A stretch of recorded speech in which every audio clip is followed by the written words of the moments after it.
Hello, good morning class. Welcome to our YouTube channel अचल education hub. तो आज मैं आप लोगों के लिए लेके आया हूँ प्रैक्टिस सेट जीके का प्रैक्टिस सेट नंबर 4। तो आइए देखते हैं कैसे क्वेश्चन है आज के। बहुत ही बेहतरीन क्वेश्चन है। तो आप सभी लोगों ने एंजॉय किया होगा न्यू ईयर का। चलो अब पढ़ाई भी कर लेते हैं। तो आज का क्वेश्चन नंबर 1 है, गुप्त साम्राज्य को अवसर भारत का स्वर्ण युग कहा जाता है। इस अवधि के दौरान ज्ञान के किस क्षेत्र में महत्वपूर्ण प्रगति हुई है? ऑप्शन नंबर ए लैंगिक समानता, ऑप्शन नंबर बी विज्ञान कला साहित्य, ऑप्शन नंबर सी नारीवाद, ऑप्शन नंबर डी मातृतंत्र। तो बताइए आप लोग कौन सा इसमें आंसर सही होगा?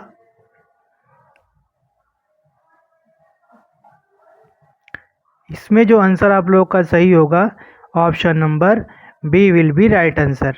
क्लियर? विज्ञान कला और साहित्य।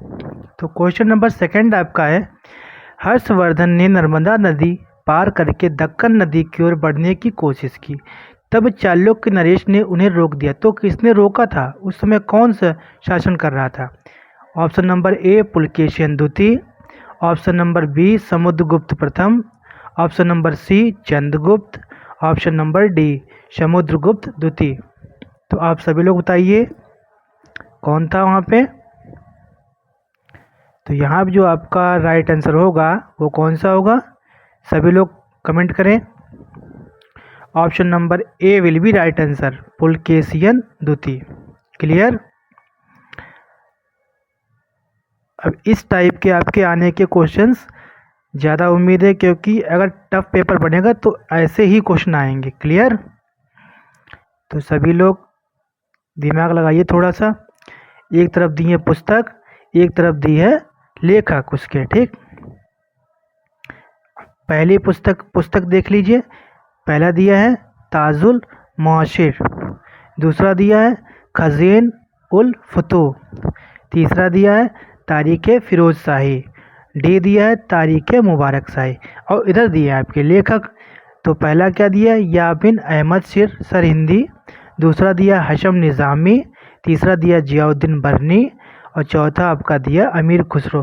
तो आपको जो पहले आ रहा है ना उसको फिल करिए। क्लियर? तो बताइए कौन कौन सा आ रहा है? कोई आ रहा है इसमें कि नहीं आ रहा? जो आपका ताजुल मुआशिर है ये आपका किसका है पता है? ये आपका है 2 नंबर। ये आपका है किसका? हसन निज़ामी का। तो 2 आएगा पहले आपका। क्लियर? फिर खज़ीन उल फतूह किसका है? ये आपका है खज़ीन उल फतूह, वो आपका है अमीर खुसरो का। तो फिर आएगा 4 नंबर आपका। क्लियर? तो अब देख लीजिए, यहीं से ऑप्शन चेक कर लीजिए। ऑप्शन एलिमिनेटिंग भी बहुत ज़रूरी है। तो पहला क्या है 2 और बी का क्या है 4। देखिए किस ऑप्शन में है?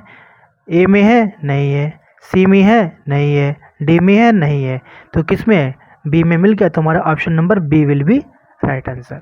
क्लियर? ओके, तो नेक्स्ट आगे बढ़ते हैं।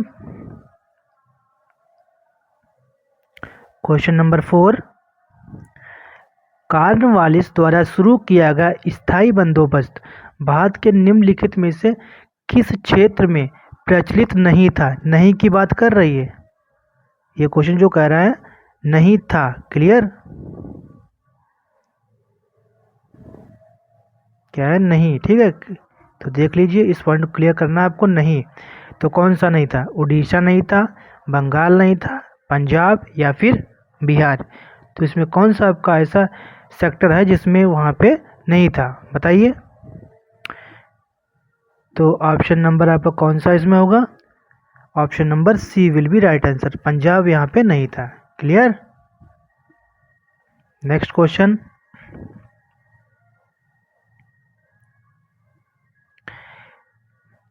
बोल रहा है, भारतीय राष्ट्रीय गीत वंदे मातरम पहली बार किस राजनीति अवसर पर कब गाया गया था? तो आप लोग के लिए बोले एक होमवर्क दे रहा हूँ कि जो वंदे मातरम है इस गीत को किसने गाया था? ये आपका है होमवर्क क्वेश्चन, और ये आपको कमेंट बॉक्स में सभी को कमेंट करना है। क्लियर?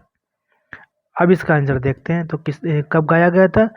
पहला है भारतीय राष्ट्रीय कांग्रेस अधिवेशन 1896, फिर है भारतीय राष्ट्रीय कांग्रेस अधिवेशन 1900, फिर है भारतीय राष्ट्रीय कांग्रेस अधिवेशन 1911, फिर है आपका भारतीय राष्ट्रीय कांग्रेस अधिवेशन 1903। तो बताइए कब गाया गया था ये आपका गाया गया था, बोलो, भारतीय राष्ट्रीय कांग्रेस अधिवेशन 1896। तो option number A will be right answer. Clear, good. Next question, प्रसिद्ध लिंगराज मंदिर कहाँ स्थित है? ये तो सभी को पता होगा ना, भुवनेश्वर, उज्जैन, हैदराबाद या फिर नैनीताल। ये आपका जो आंसर है राइट, वो आपका है Bhubaneswar. Option number A will be right answer. Next question, ये आपका इंपॉर्टेंट क्वेश्चन है, नया क्वेश्चन है बिल्कुल। खत्री शब्द का प्रयोग तमिलनाडु में निम्नलिखित में से किस मौसम के लिए किया जाता है? पतझड़ के लिए, सर्दी के लिए, वसंत के लिए या फिर गर्मी के लिए? बताइए सभी लोग। तो ये जो आपका यूज होता है वो होता है गर्मी के लिए। जो मई जून की गर्मी होती उधर साइड में इस शब्द का यूज करते हैं। कौन सा?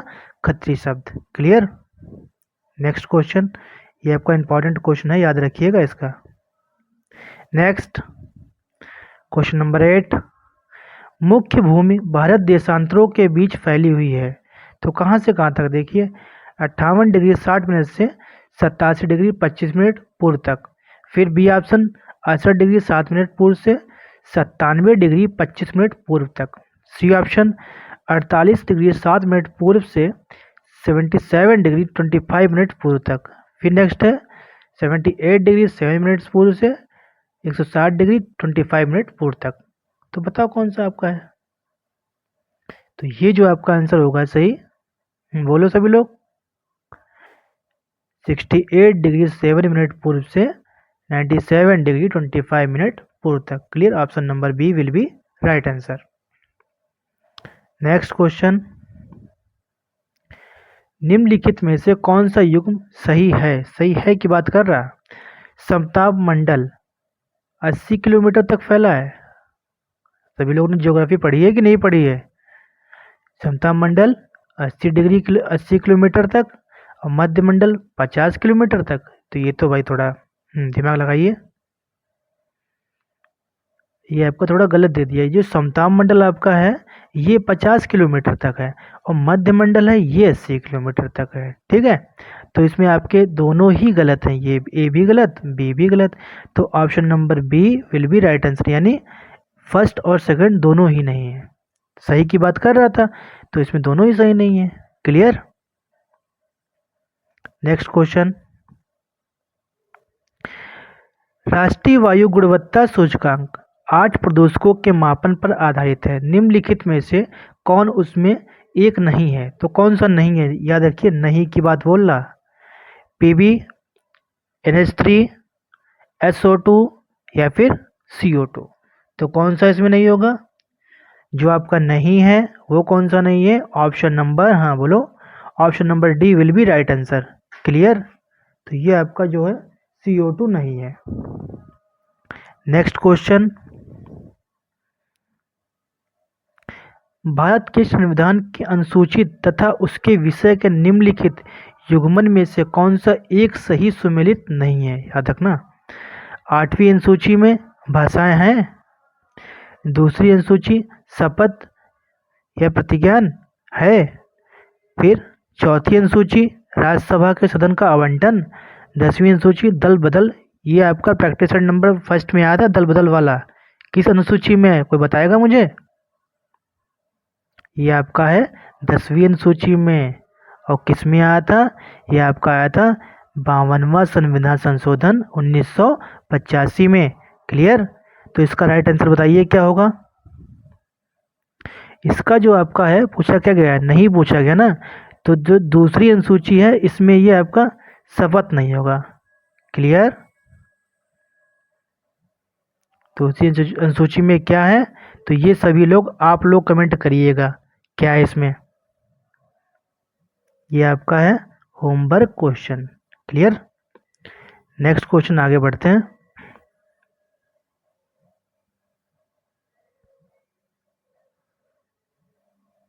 नेक्स्ट क्वेश्चन क्या बोल रहा है, निम्नलिखित में से कौन सी सॉरी निम्नलिखित में से कौन सी भारत के संविधान की आधारभूत विशेषता नहीं है।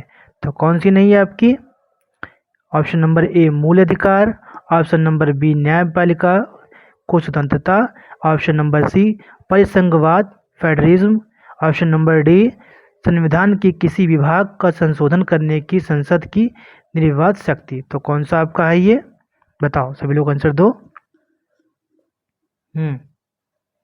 तो ये जो आपका है, और नहीं की बात कर रहा, याद रखना थोड़ा सा ये पॉइंट, नहीं है तो आपका कौन सा है, option number D will be right answer, संविधान की किसी विभाग का संशोधन करने की संसद की निर्विवाद शक्ति, ये नहीं है। क्लियर।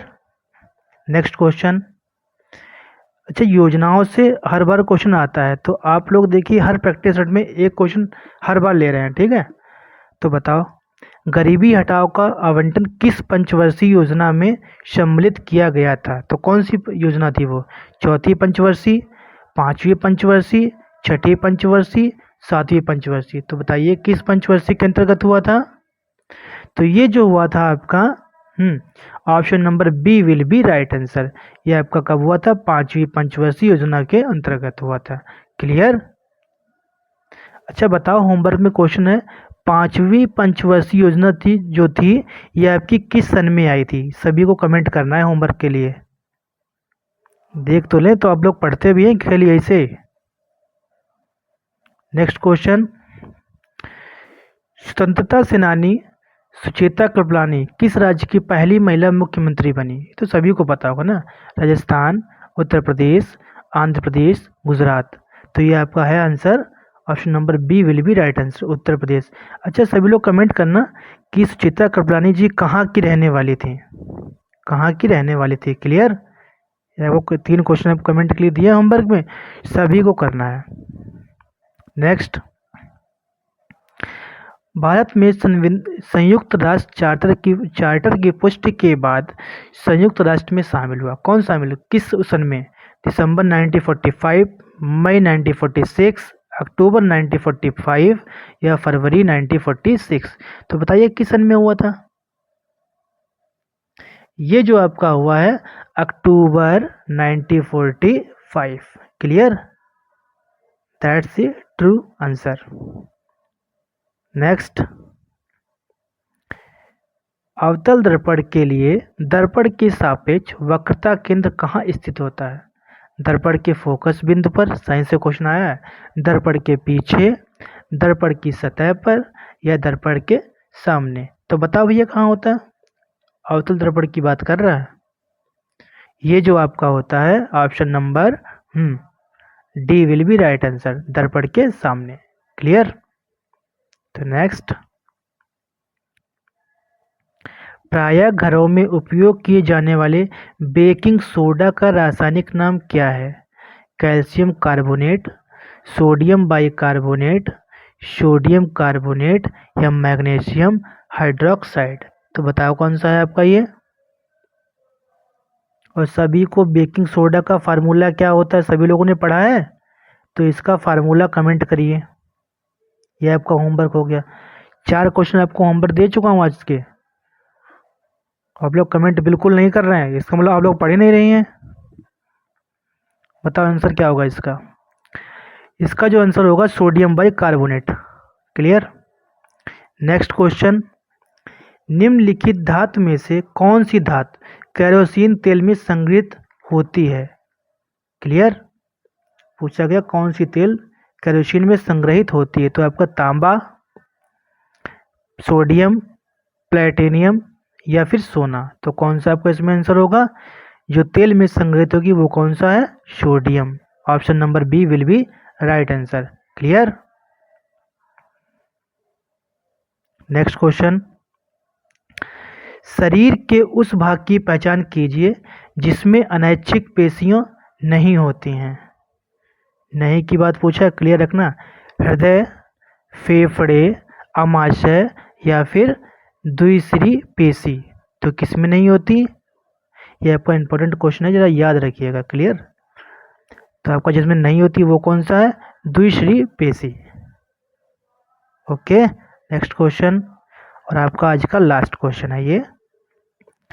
बेरी बेरी किस वजह से उत्पन्न होता है? विटामिन बी वन की अधिकता से, विटामिन सी की अधिकता से, विटामिन बी सी की अधिकता से, या फिर विटामिन बी वन की कमी से? आप लोग दो दो ऑप्शन में फंसेंगे, या तो बी वन वाला ऑप्शन नंबर ए में फंसेंगे या फिर डी में फंसेंगे।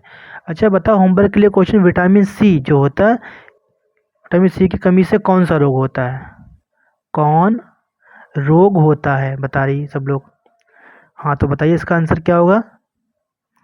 इसका जो आंसर होगा option number D will be right answer. Vitamin B one की कमी से आपका क्या होगा?